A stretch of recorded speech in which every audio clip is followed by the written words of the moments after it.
Aujourd'hui, je vais vous présenter le multitool de Ryobi OnePlus avec sa batterie. Donc l'outil fourni avec ses plaques à poncer, la plaque où viennent se mettre les bandes à poncer, la lame plongeante et ici la lame circulaire. Il est capable donc de découper, de poncer, de gratter, plusieurs applications. Alors comment il fonctionne ce multitool? Tout d'abord, on est capable facilement de mettre différents outils. Donc par exemple, vous voyez ici, première application, je mets cette lame là, derrière, hop, je clipse cette partie-là et donc la lame est prisonnière. C'est très facile, c'est très simple. Pour l'enlever, c'est pareil. On déclipse vers l'arrière. Hop, on libère la lame. Et on est capable aussi, par exemple, donc, de mettre la plaque pour la bande à poncer. Voilà, on la réenclenche vers l'avant. C'est très facile, ça va très vite. Une fois que c'est fait, donc on retrouve différentes caractéristiques. Donc la première poignée qui sert à allumer. Et ensuite, on retrouve donc le variateur de vitesse qui sert donc à régler la vitesse en fonction des applications. Donc là, par exemple, on voit que la jauge est ici, là, la petite flèche. Donc là, on est sur du 5. Et on est capable de baisser la vitesse, même en fonctionnement.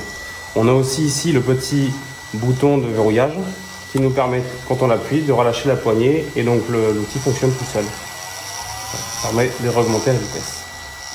Ok, on va appuyer simplement, ça s'éteint. C'est très facile d'utilisation. Et ensuite, on a la partie tête pivotante où on voit donc ici, par exemple, que le 0 est en face de la petite flèche. Et avec une seule main, on est capable d'appuyer ici sur le levier et de faire en sorte de faire pivoter la tête. Voilà. Avec deux mains, c'est quand même plus simple. Donc maintenant, petit exemple d'application. On va avoir besoin de découper ce morceau de bois à plusieurs endroits, donc en suivant les encoches ici par exemple. Donc là, on allume.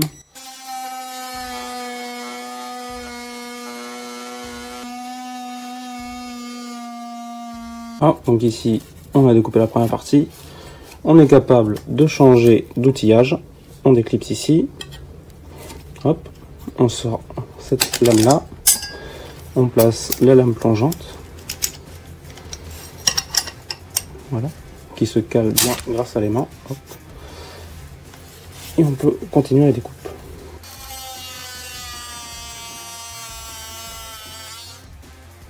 Voilà, donc on voit que c'est parfaitement coupé. Ensuite, on peut procéder facilement au ponçage du support aussi, donc là du bois mais laminé avec une couche de peinture. Ici, donc j'ai placé un grain 80 sur le support.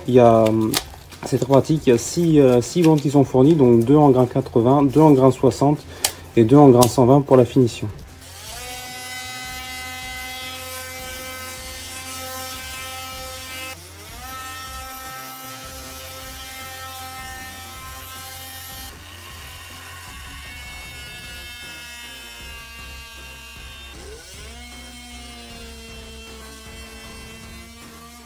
Alors nous voici sur le bilan. Donc cet outil me satisfait pleinement, très confortable d'utilisation à une main et donc moi je suis très satisfait. Bien sûr, bien penser à s'adapter à votre vitesse en fonction de votre support, c'est très important. Et après, je ne peux que vous conseiller de l'utiliser, de l'essayer.